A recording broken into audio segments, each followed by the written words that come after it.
ದೇವರ ಮೆರವಣಿಗೆಯ ವೇಳೆ ಗಲಾಟೆ ಆಗತ್ತೆ, ಅದು ಸಾವಿನಲ್ಲಿ ಅಂತ್ಯವಾಗತ್ತೆ. ಯಾವ ಮಟ್ಟಕ್ಕೆ ಹೋಗ್ತಾ ಇದೆ ಮನಸ್ಥಿತಿ ಅಂತೇಳಿ ಮೆರವಣಿಗೆ ಮಾಡ್ತಾ ಇರೋದು ದೇವರದ್ದು. ಗಲಾಟೆ ಆದರೆ ಎಲ್ಲವೂ ಕೂಡ ಕೋಪ, ಇವೆಲ್ಲವೂ ಕೂಡ ಸ್ವಲ್ಪ ಕಡಿಮೆ ಇಡಬೇಕು ಅನ್ನೋದು, ಹತ್ತಿಕ್ಕೊಳ್ಬೇಕು. ಅದನ್ನು ಬಿಟ್ಟು ಯಾವುದೋ ಒಂದು ಗಲಾಟೆ ಆಯಿತು ಅಂತೇಳಿ ಕೊಲೆ ಮಾಡೋ ಮಟ್ಟಕ್ಕೆ ಹೋದರೆ ಏನು ಪರಿಸ್ಥಿತಿ ಅದು. ತಮಟೆ ಏಟಿಗೆ ಡ್ಯಾನ್ಸ್ ಮಾಡುವ ವೇಳೆ ನಡೆದಂಥ ಗಲಾಟೆ ಇದು. ಯೋಗೇಶ್ 23 ವರ್ಷ, ಪಾಪ 23 ವರ್ಷ ಅವನಿಗೆ, ಕೊಲೆ ಆದನವನು. ಬೆಂಗಳೂರಿನ ಬ್ಯಾಟರಾಯನಪುರದ ಮುನೇಶ್ವರ ಬ್ಲಾಕ್ನಲ್ಲಿ ಆಗಿದೆ. ನಿನ್ನೆ ಶಿವರಾತ್ರಿ ಹಬ್ಬದ ವೇಳೆ ದೇವರ ಮೆರವಣಿಗೆ ನಡೀತಾ ಇತ್ತು. ಈ ವೇಳೆ ಡ್ಯಾನ್ಸನ್ನು ಮಾಡ್ತಾ ಇದ್ರು ಕೊಲೆಯಾದ ಯೋಗೇಶು.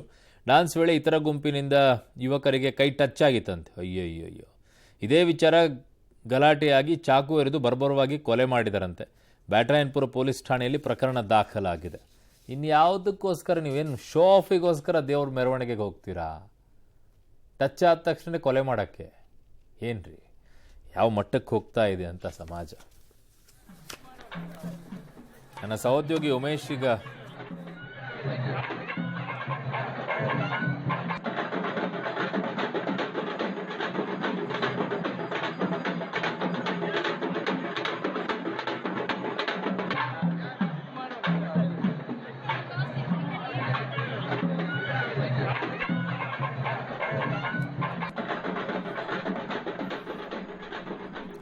ದೇವರ ಮೆರವಣಿಗೆಯನ್ನು ಮಾಡುವಂಥ ಸಂದರ್ಭದಲ್ಲಿ ಎಷ್ಟೇ ಕೋಪ ಬಂದರೂ ಅವನ್ನೆಲ್ಲ ಕಡಿಮೆ ಮಾಡಪ್ಪ ನನಗೆ ಅಂತ ಕೇಳ್ಕೊಳ್ಳೋ ಸಂದರ್ಭ ಅದು ದೇವರಿಗೆ.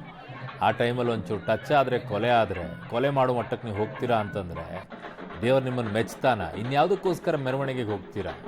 ಶೋ ಆಫಿಗೆ ಹೋದಂಗಿದೆ ಭಾಳಷ್ಟು ಜನ ಈ ಮೆರವಣಿಗೆಗಳಿಗೆಲ್ಲ. ಉಮೇಶ್, ನನ್ನ ಧ್ವನಿ ಕೇಳಿಸ್ತಾ ಇದ್ರೆ ಈ ಕೊಲೆ ಬಗ್ಗೆ ಏನು ಮಾಹಿತಿ ಇದೆ? ಯಾರು ಕೊಲೆ ಮಾಡಿದ್ರು, ಏನು ಸಿಕ್ಕಿದಾರಾ ಏನು ಅಂತ?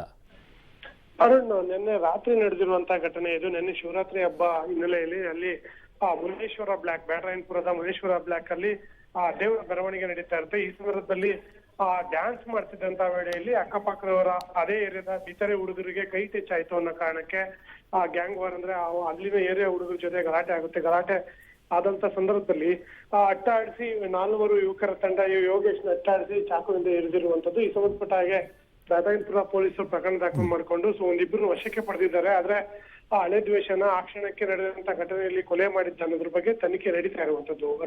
ಓಕೆ ಉಮೇಶ್, ನಿಮ್ಮೆಲ್ಲ ಮಾಹಿತಿಗೆ ಧನ್ಯವಾದಗಳು.